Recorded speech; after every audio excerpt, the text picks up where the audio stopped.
I work with a lot of women in Mali, in Ethiopia, in Cote d'Ivoire, in different countries. And the funny thing, it's not a story related to art, but a lot of these women, when they start working, they kick out their husbands. I've noted that many of them, I don't know why. I don't know why there's this trend amongst my female artisans or artists, but many of them are no longer married. Many of them tell me that when they started working, their husbands became lazier. Today, Africa Podcast is a podcast series where we interview African entrepreneurs and professionals and share the stories behind their businesses.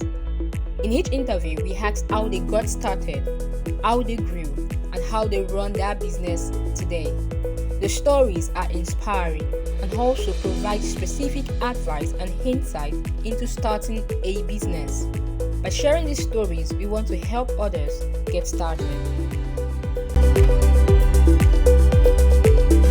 Welcome to another episode of Today Africa Podcast, a podcast where we sit with African entrepreneurs, business leaders, professionals who are shaping the future of the continent. And don't forget to like, comment, and share our content on social media at Today Africa, and head over to YouTube and subscribe to our channel at Today Africa Studio.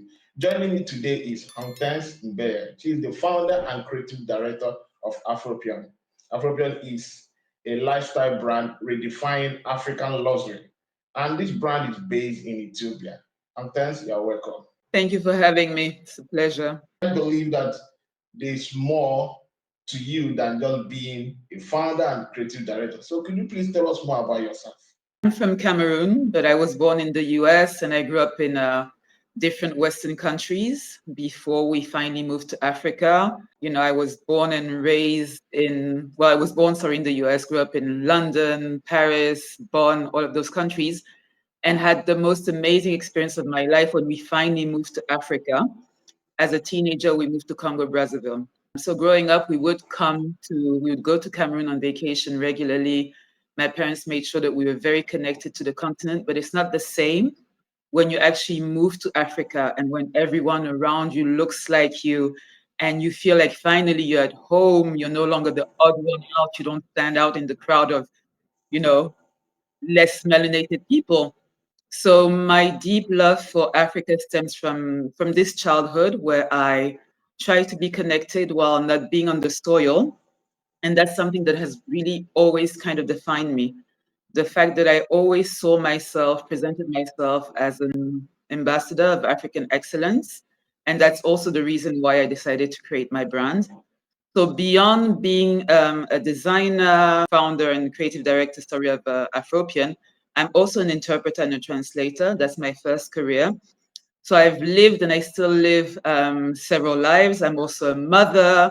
I'm also someone who's very much into spirituality and healing and natural medicine. So in fact, I am indeed a multifaceted African woman, as many of us are. What inspired you to start your business, and why based it in Ethiopia since you are from Cameroon? Was born and raised in different countries. I didn't grow up in Cameroon, so I've always traveled around. And when I finished university, I moved to Addis because my family was based there. So I wanted to move back to Africa, and the natural choice was to be close to my family in Ethiopia, which is how I found myself there about 20 years ago, and I got married in Ethiopia, which rooted me very strongly to the country. And Ethiopia is it's a second home to me. It's a country that has adopted me. So it was quite natural for me to establish my brand there. And the inspiration behind Afropian is my life story, always having to explain to people that Africa is not a country, it's not a village, that I didn't arrive to Europe on a crocodile or a lion's back. You know, it was always trying to dispel this single story and these prejudices around Africa and around who we are. So I always call Afropian my love letter to Africa because I want to tell stories about the Africa that I know and that I love.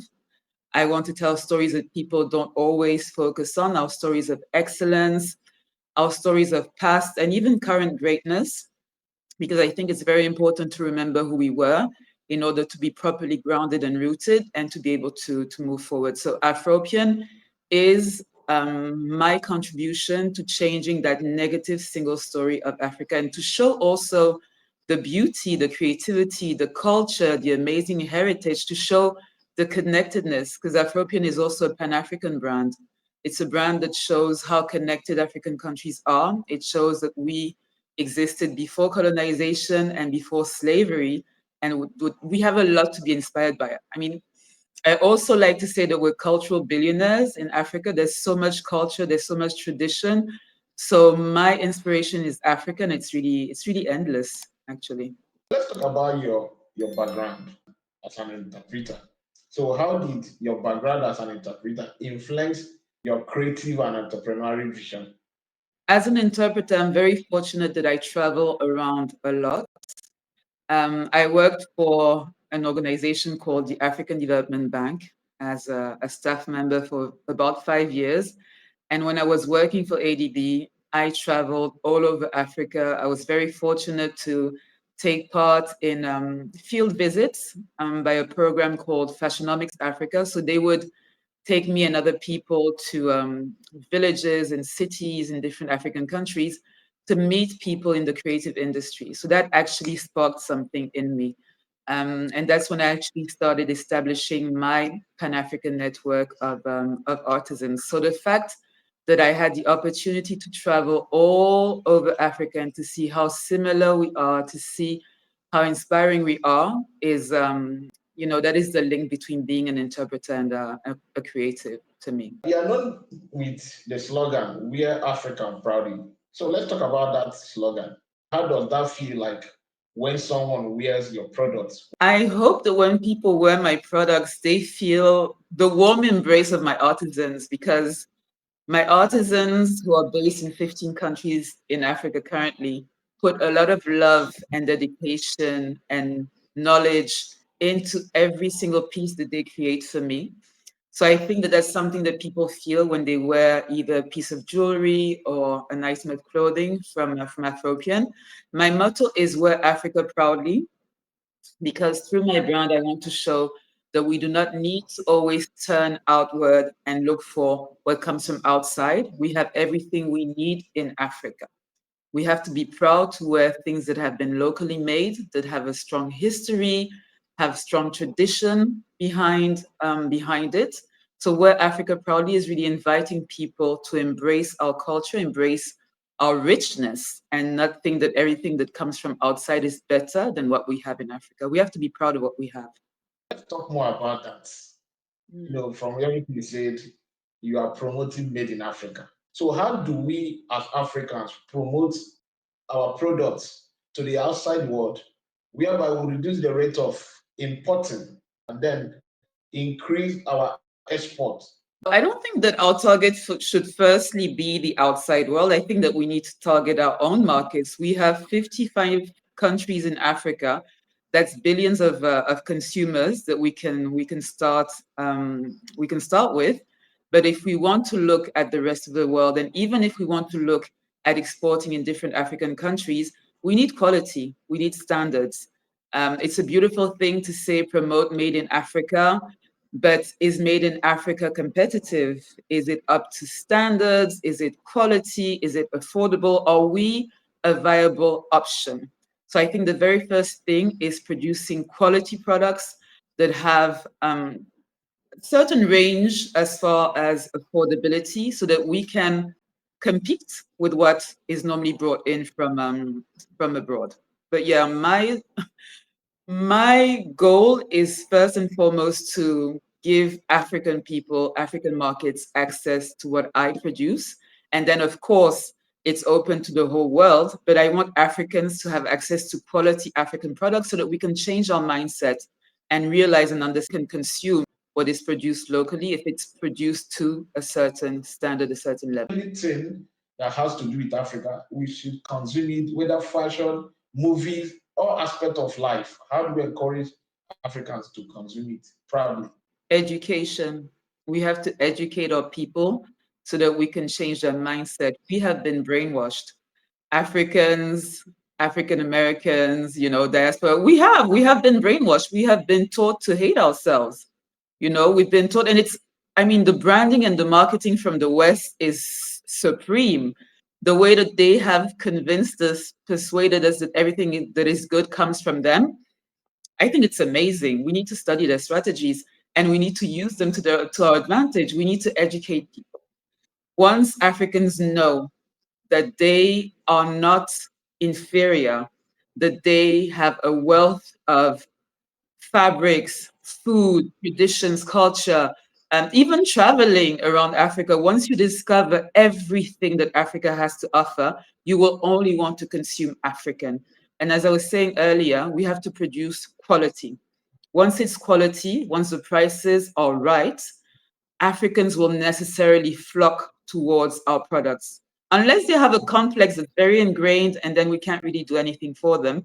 But once we've educated them, once we show them the value of what we produce, they will necessarily embrace it. But it's about education and it starts from very young children, teaching our children to love and embrace the natural hair, to love and embrace the wideness, the width, sorry, of our noses, the tone of our skin. We have to educate. We have to reverse this brainwashing. We have to reverse this self-hatred. And we're all victims of that self-hate to a certain degree, all of us. We've all been contaminated by this virus, but there's still hope. And I see, for example, where I live in Ethiopia, I see so many young people who have natural hair. They have these beautiful afros and they listen to African music and they love consuming African things. So maybe their parents were not exactly like that. Maybe they were not raised in a household that promoted African products, but they're now exposed to other things. They have been educated. They've researched things and they've realized that we're everything. Why would we look without when we have everything? It's about educating people. It's about showing them who we truly are because we've been lied to. We've been told that we were inferior and we're not, and we need to reclaim that.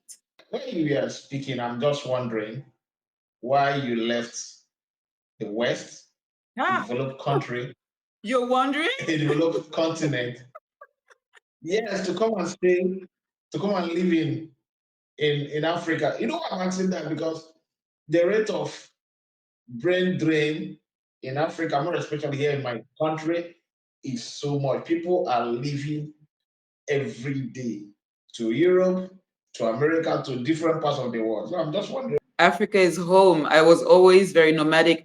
Africa is home, though the world is my oyster, so I can live anywhere. I feel at home anywhere. I can claim any country, but I've always wanted to be home. You say that life in the West is comfortable. Comfortable in what sense? As a Black It's just woman, no, that's it's that brainwashing I was telling you about. Once you go there and you live there, especially as a foreigner and as a Black person, you realize that there will be a glass ceiling. It doesn't matter how educated you are. It doesn't matter if you have their passport. It does not matter if you marry into them. You will always feel like you're othered and you're an outsider. There's always going to be a limit to what you can do. And my whole life, my goal was always to bring back to Africa what I had learned outside because we only have one continent and nobody's going to build Africa apart from us. And I'm extremely happy in Africa. I would never want to live anywhere else. For me, Africa is the most comfortable, it's the most welcoming, it's the most beautiful continent. It would make no sense for me to live outside of home. This is home. You said that there's a lot of brain drain, and I understand. I don't blame people who leave Africa to look for greener pastures outside. I understand them. I don't blame them. It wasn't my case. My case is that I had opportunity in Africa, so I could move back comfortably. Some people don't have opportunities in Africa, and our governments have to make sure that we create opportunities to retain those brains and to even bring them back. Like if we do send students to study abroad, let's make sure that we can bring them home so that they can develop and build our continent. But we need to be able to pay them what they deserve. We need to be able to give them the freedom to do what they want to do. As an investor from the diaspora, coming back to Africa is not necessarily easy. They'll put hurdles, they'll put so many obstacles in your way, so you might get discouraged. But let's create a conducive environment and people will stay in Africa and come back to Africa. But that is really lacking. And I understand that people run away. I do. Let's go back to your business. No, your business is not by its Your business is known by its sustainability. So, what does sustainability mean to you beyond the materials? Is it preserving our stories or our heritage? The first thing for me with my brand is storytelling. Is telling the stories so we don't forget them. People call me the fashion griot. I've always been a very talkative person. I've always loved to tell a story, and I do that through my brand as well. So it is sustainability as far as preserving and transmitting our stories and our traditions. It's also sustainability from an economic point of view. I want to make sure that the artisans that I work with are properly paid, that I guarantee that they will be working with me as they have been for the past few years, but long term. I want to create this economic, financial sustainability for these cooperatives that I work with, for these communities that I work with. I also want to be able to promote community sustainability. you know I want to be able to give back to these communities. For example, in Ethiopia, from time to time, we'll organize donations or make sure that like my customers make donations, or that we go and maybe visit certain communities so that we don't only live in our bubbles, but we realize that there are communities that are different from us around us. Those communities feed into my brand. So how can we, give back to community? So yeah, the first thing is cultural sustainability. There's economic, there's community, and of course environmental, which is very, very central to what I do. And it's also something that is very natural for Africans to be environmentally sustainable because we tend to respect our environment. We tend to, manage our scarce resources very, very well. We don't pollute naturally what feeds us, like the rivers, and we don't overconsume the resources around us. So yeah, it's all of these different types of sustainability. Speaking of stories, that is taking me a little bit to your AI movie, that is Neymar. So tell us more about this movie and why did you decide to use AI to produce the movie? I was very honored to be invited to the Giants of Africa Festival in Kigali a few weeks ago. Giants of Africa is an initiative by Masai Ujiri and Godwin Owinje. So it's about promoting youth empowerment through basketball. And this year, for the very first time, they organized a fashion show. The fashion show was the baby of Masai's wife, Ramatu Ujiri. And I felt that I was part of something so huge with this Giants of Africa festival that I had to also come with something powerful. And I had been working on Nima for a few months. Nima is a woman that came to me in a dream. And it became my obsession, and I had to create a collection around her. So for me, she's the typical African woman. Everything that she touches will turn to gold. And I see her as the spirit of the forest, which is the reason why I use bark cloth mostly and other natural fibers for this collection. So I really wanted to present, Nima in the biggest way. And I decided to do my first fashion film. And I found my models, my videographer, my photographer. I had a whole crew. We found a beautiful location in Addis Ababa, in a place with waterfalls and nature to tell this beautiful story. And then it started raining. It was the rainy season, so there was no way that we were going to be able to shoot the video. And I just had a couple of weeks before I had to go to Kigali for the Giants Festival, and I really wanted my fashion film. And something told me, why don't you try AI? And so I started looking into AI, and I wanted it to look realistic, but I still wanted people to feel like, this is outer worldly. This is not really, there's something. So I started researching it, and I talked to a few people, and I found this amazing artist who understood my vision. And within a week, we had the fashion film, and I was really excited because as I was researching, I realized that no African designer had yet made an AI fashion film. So it was a really exciting experience for me. And we're always told that we don't use technology enough in Africa, that we don't adopt technology early. So at least for this, I wanted to be part of one of the early adopters. The film is great. You gave it your best shot, seriously. And thank you for doing that, for putting Africa out there through your film. Congratulations on that. Thank Okay, you. let's talk about your work with your artisans. What was one unexpected connection or story that came from this network, came from working with these artisans? Whew. One story. A lot of the stories that I tell through my pieces are actually told to me by my artisans. Um, People tend to neglect the kind of labor that they do. They don't want to pay much for what these people produce, but I see them not as artisans, I see them as artists. What they make is art to me. The fact that we call it craft or artisanry, to me, it belittles them. And those people have, they're a whole gold mine of stories that have been transmitted from generations because these artisans were trained by elders. It's a transmission from an older artisan to an apprentice, and the apprentice usually is a teenager. So these are people who were around older people from maybe the age of 12 or 13, and they spent their whole life listening to their stories, and now they share those stories with me.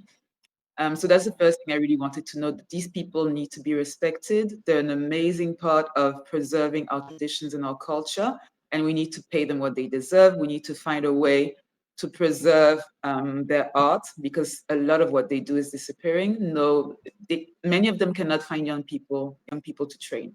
And then the stories, to choose one story. I work with a lot of women. I work with a lot of women cooperatives in Mali, in Ethiopia, in Cote d'Ivoire, in different countries. And the funny thing, it's not a story related to art, but a lot of these women, when they start working, they kick out their husbands. I've noted that many of them, I don't know why. I don't know why there's this trend amongst my female artisans or artists, but many of them are no longer married. It's like they just wanted their financial independence. They just wanted to make a sustainable living so that they could get rid of their husbands. And many of them tell me that when they started working, their husbands became lazier. Husbands or partners became lazier and just was so excited to have women wives who made money, and they just wanted to spend their money. So it's very, very interesting and funny to see that in that category of people, these groups of women, they find themselves, they're tired. It's like the burden of taking care of the children, the household, the extended family is already so much, and then you have the husband at home who just wants to chop your money, as you would say in Nigeria. They're over it. So it's a really, really funny thing that I've noted, and I think it needs to be studied. But most of my female artisans don't have men in the household anymore. They're taking care of their children, and it's beautiful to see also the way that they invest in their families. I will go and maybe visit my weavers in Addis Ababa or in another city in Ethiopia, and their workshops often serve basically as daycare. They will come with their babies. The babies will learn to crawl and to walk and to speak there until they're old enough to go to school. So there is this solidarity amongst these women. The children are taken care of by the collective, and these women don't need anyone. They just invest in their families. They invest in their communities. The women who weave my bogolan in Mali and Segu, for example, have invested in land. So they now grow their own cotton. They control the whole chain from the cotton that they grow all the way to dyeing it, to weaving it. And they have built clinics. They built a clinic. They built a school. So it's amazing the stories of resilience and women empowerment that I get exposed to. Okay, let's talk about how you raised capital to start your business. You work with a whole lot of people. So how did you raise capital to start your business? I dug in my own pocket. Um, so my seed investment came from me. I'm the one who invested in Afropian in the beginning in 2017 because I was convinced that it was viable, because it had become almost an obsession. So I wanted to bring it to fruition. And the first investment that I put into Afropian was my own money. So I invested $10,000 from my savings to you know to get equipment, to get materials, to get a locale where I could produce. And I actually recouped that money very, very quickly. I recouped it very, very quickly. And once I had my proof of concept, I started looking outward. I started looking for funding. And I did get funding from the German corporation. I got funding from the British Council. There's a lot of free money around. I wouldn't encourage credit, loans, especially as a startup, as a small business. There are many opportunities for training. I did some accelerators, incubators that came with funding. So you get free training, you get to increase your network, you get to beef up your CV as well with these experiences, and you get some money, which is not necessarily huge, but will get you something. I set up my first workshop, my first machines with free money, with this kind of grant. I was able to buy maybe 2 years worth of fabric with another grant. So there are opportunities for African designers, especially women. So you have to look out for those. You have to follow the various international cooperation agencies. You have to follow all kinds of initiatives, maybe the UN, etc., and find out where that free money can come from. But if you can, in the beginning, if you have the resources and you really, really want to set up your business, take a chance. Take a chance and invest your own money. Like you said, you have been to different countries, both here in Africa and outside Africa. So you have learned a whole lot of things that is helping you in your business. So, what strategies has helped you or is helping you in marketing your products to your target audience or target market? So indeed, traveling has played it's played a huge part in who I am, who I became, and it's also played a huge part in building my brand and in my branding.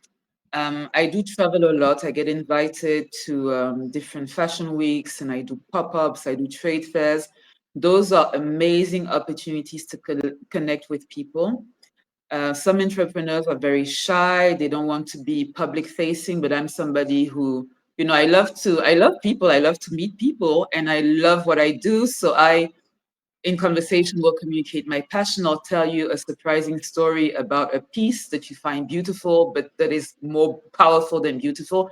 And necessarily you're going to love the story and you'll want to buy the product. So to me, it's, traveling, meeting people, doing my storytelling has been extremely important in promoting my brand.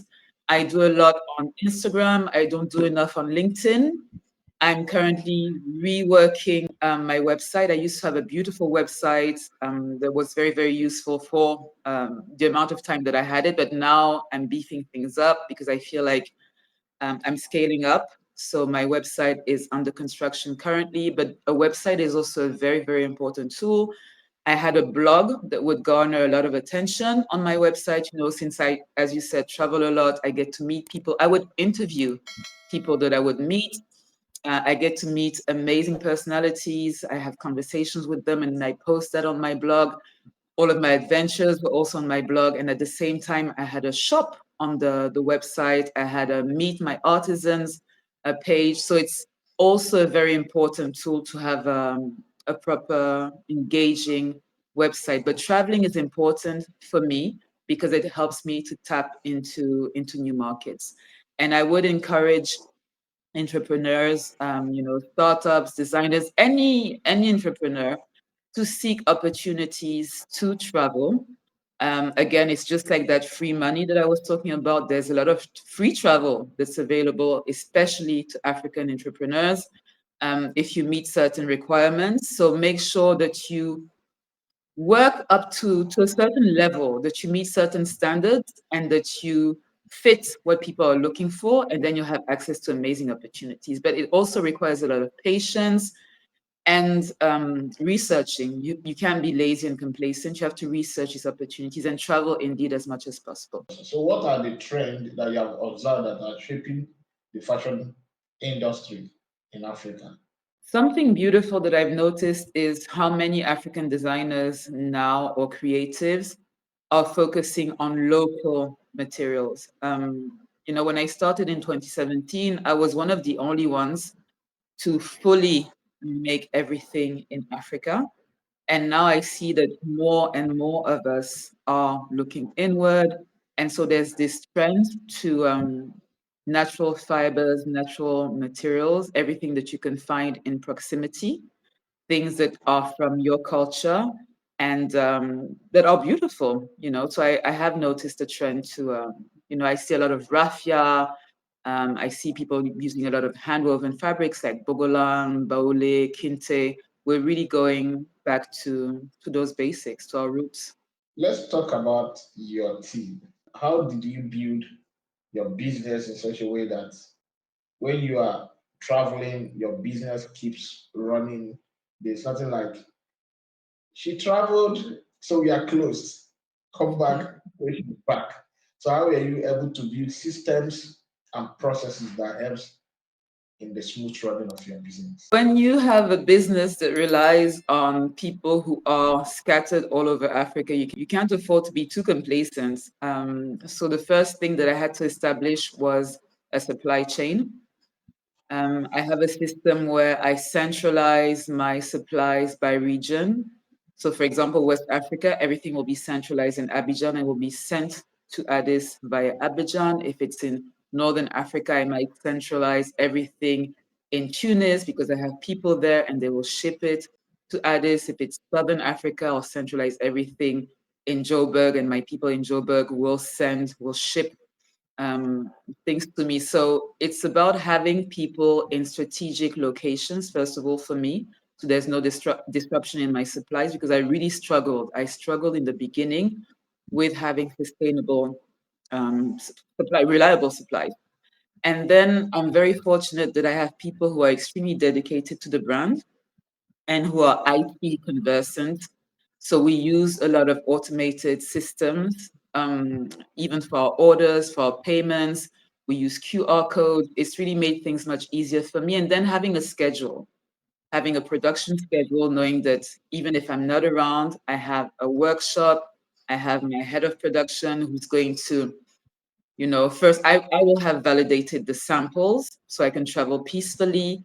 And then once the sample has been validated, we have our patterns, we've done our grading, they can produce without me. And there's going to be a certain stock available. And that stock would normally not be sold out before I go back. And if it is, we communicate and they have access to everything that they need to produce in my absence, to ship in my absence. I have a shop. I have only one physical shop in the world, which is in Addis.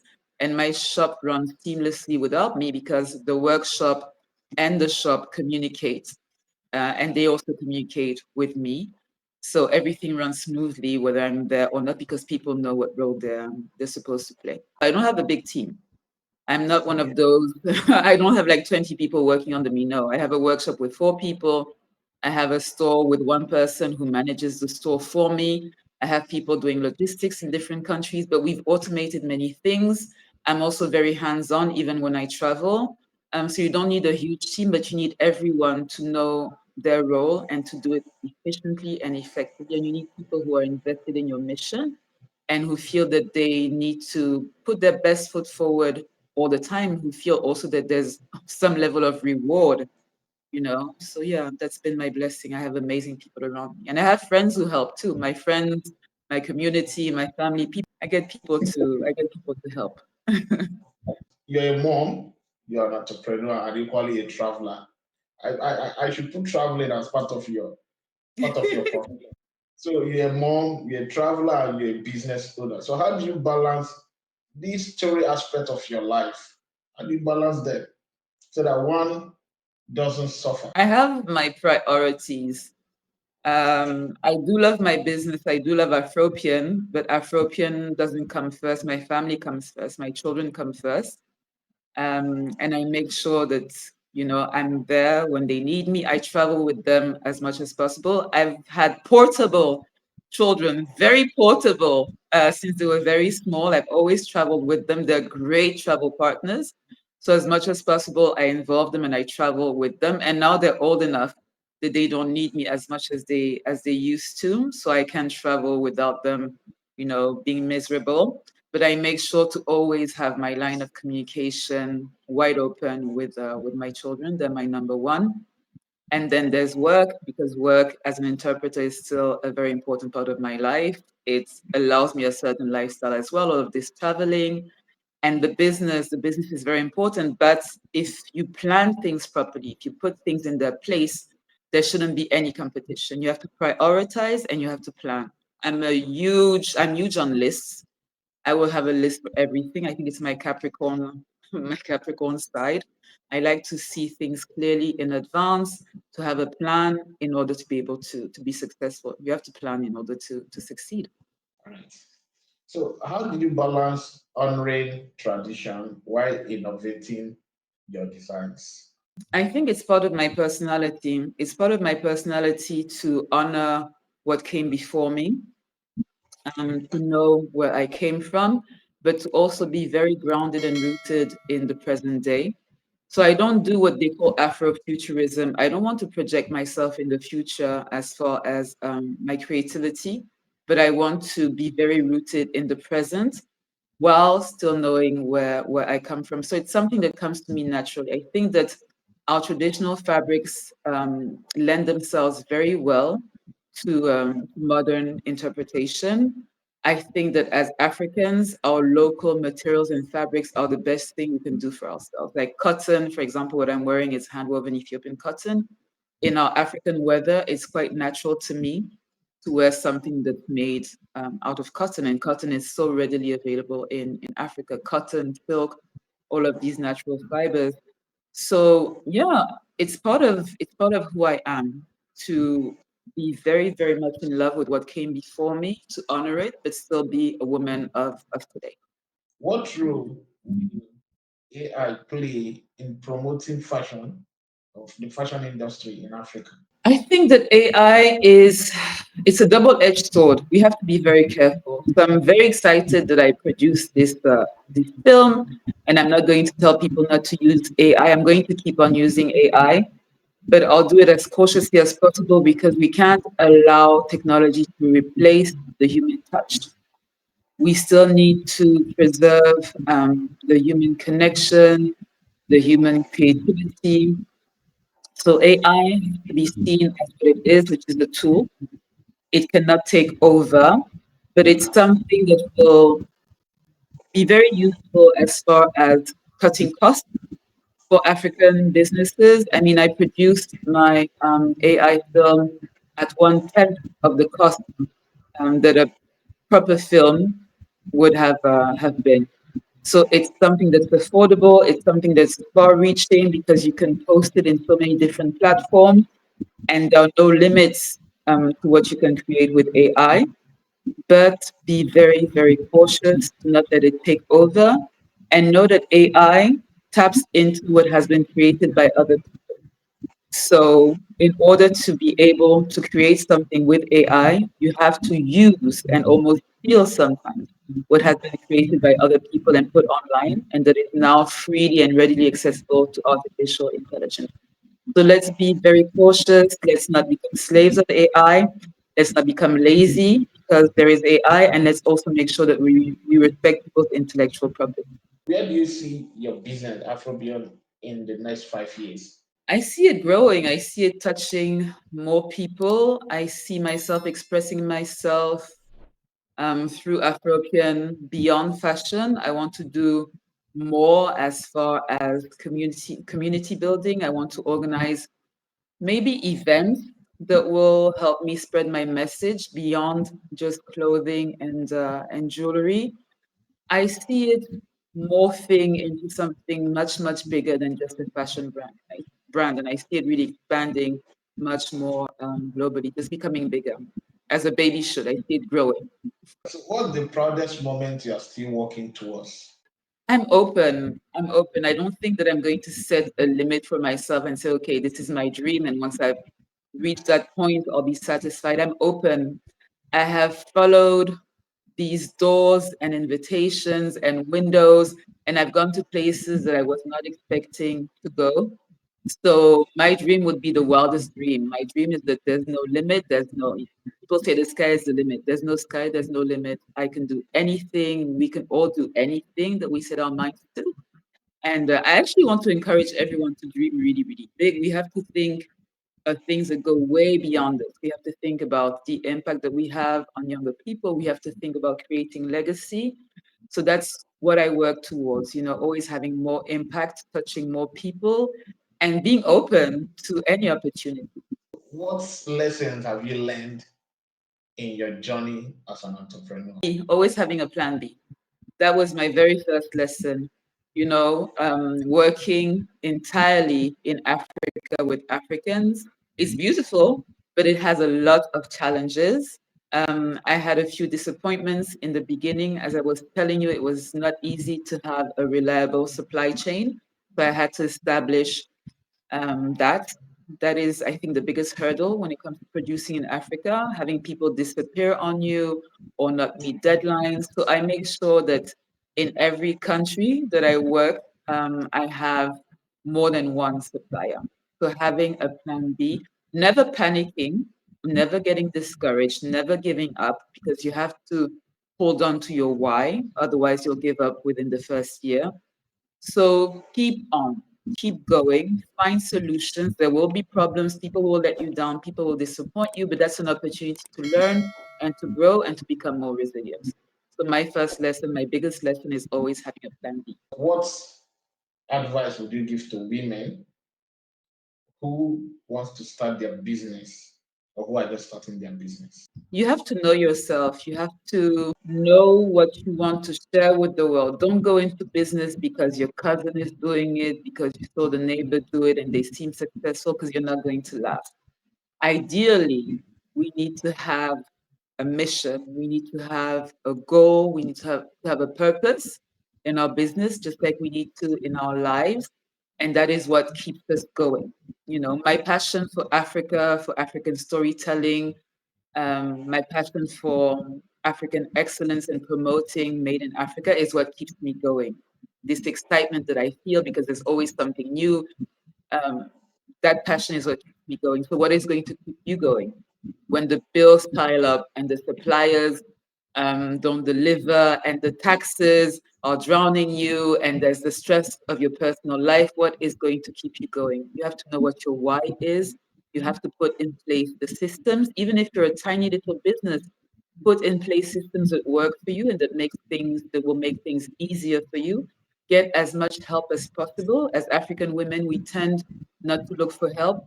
Mentors are essential. Having women who've gone through it before you, women or men who've gone through this before you, who you look up to and who you can go to for advice and for encouragement. Mentorship is extremely important in a business person's journey.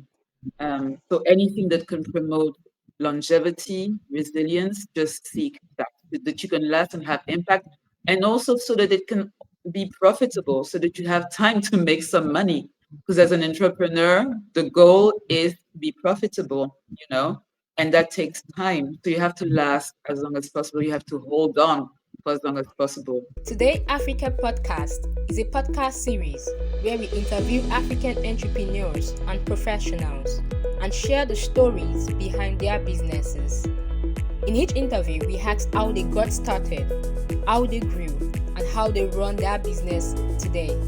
The stories are inspiring and also provide specific advice and insight into starting a business. By sharing these stories, we want to help others get started.